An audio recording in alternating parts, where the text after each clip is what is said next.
ये सरकारें phone tape करती हैं और देखिए सरकार से क्या गलती हुई। पुष्पराज जैन ने जो इत्र बनाया था, आप लोगों के माध्यम से, पत्रकार साथियों के माध्यम से ये प्रचार किया गया कि वो समाजवादी पार्टी का है। दोपहर आते आते हमारे जागरूक पत्रकारों को भी समझ में आ गया समाजवादी पार्टी से कोई रिश्ता नहीं है,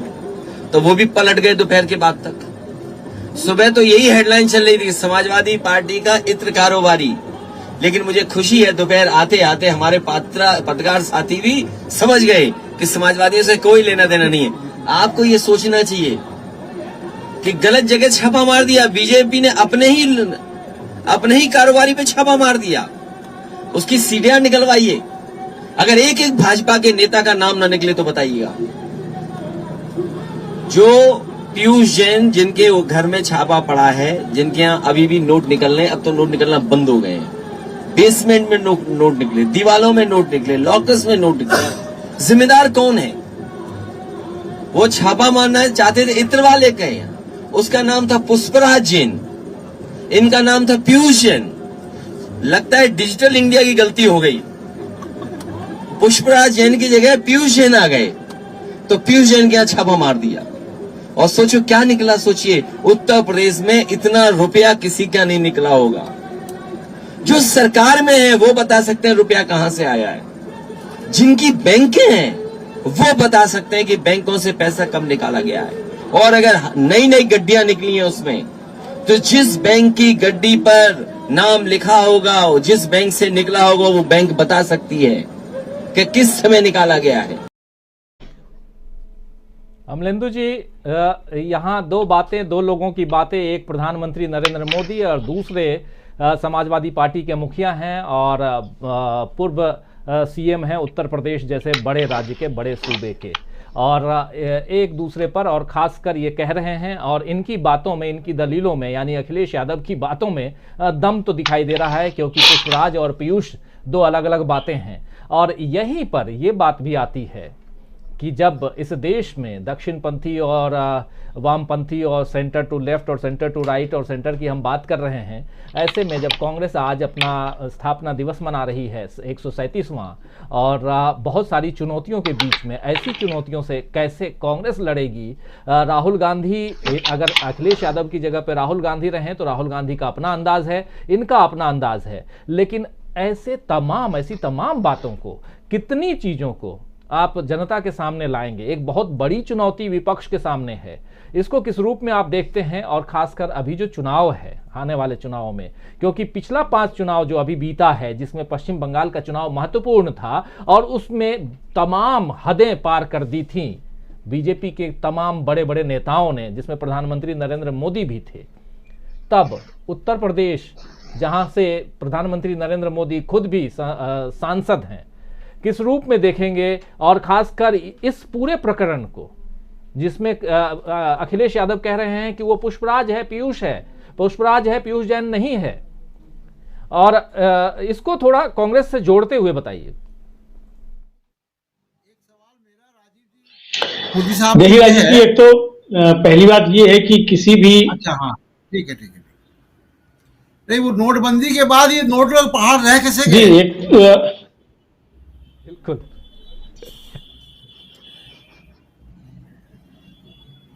एक तो राजीव जी ये है कि गंदगी साफ करने के लिए गंदगी की आवश्यकता नहीं होती है।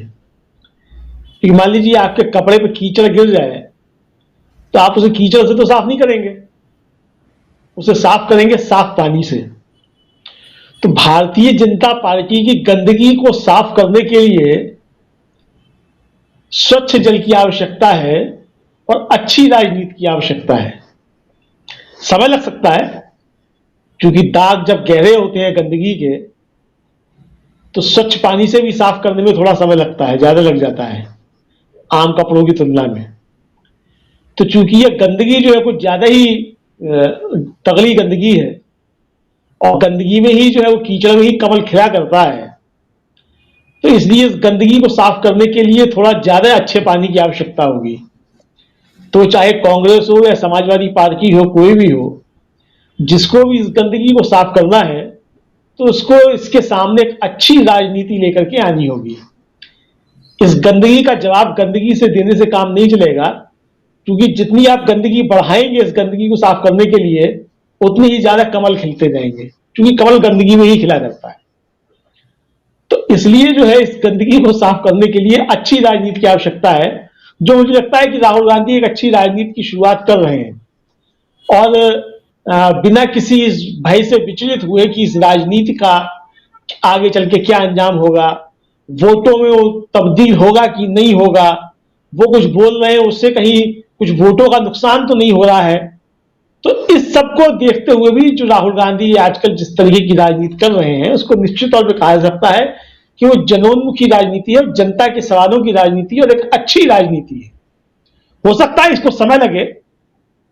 अखिलेश यादव भी जो कर रहे हैं जिस तरीके से जवाब दे रहे हैं, हालांकि अखिलेश यादव जो है वो थोड़ा व्यंग की और थोड़ी तेज भाषा में उसी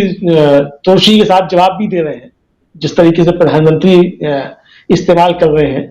लेकिन फिर भी अखिलेश यादव की भी राजनीति जो है वो भारतीय जनता पार्टी के मुकाबले तो लाख गुना स्वच्छ राजनीति आप कह सकते हैं उसको। तो प्रधानमंत्री के पद पर बैठा हुआ व्यक्ति जो है, हालांकि मुझे लगता है कि रात को सोते समय आदरणीय प्रधानमंत्री नरेंद्र मोदी जी को भी ये सपने आते होंगे कि वो देश के प्रधानमंत्री बने हुए हैं, मतलब बन गए, क्योंकि दिन में तो उनको लगता ही नहीं कि वो देश के प्रधानमंत्री हैं, वो तो स्वयं को भाजपा का प्रचार मंत्री समझते हैं। तो रात को सपने में उनको शायद ख्याल आता होगा कि वो देश के प्रधानमंत्री हैं,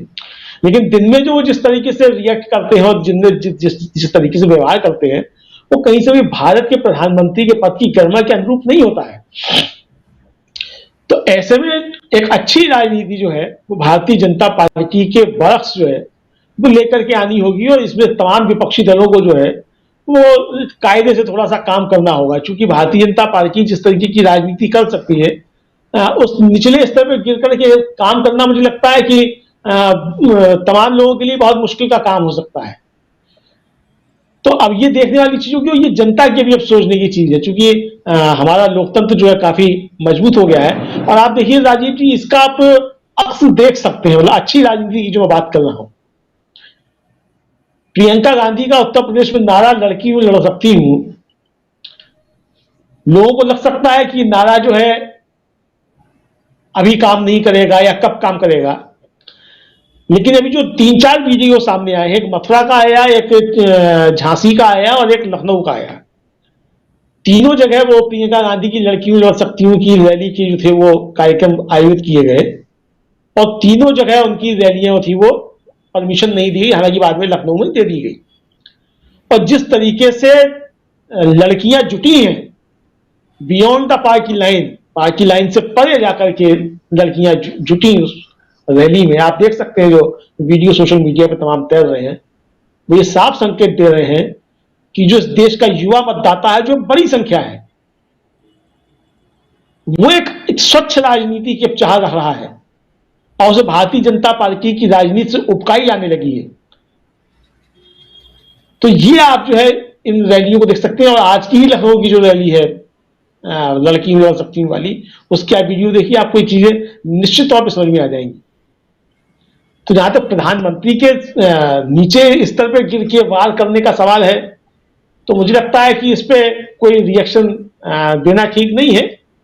क्योंकि वो प्रधानमंत्री के स्तर पे आम राजनेता जो वो नहीं जा सकता, वो ऊंचा हो या नीचा हो, मैं ये नहीं कह सकता वो कैसा स्तर है, लेकिन उस स्तर पे जो है कम से कम एक आम भारतीय राजनेता जो है, आम भारतीय नागरिक भी जो है वो नहीं जा सकता है। जी जी।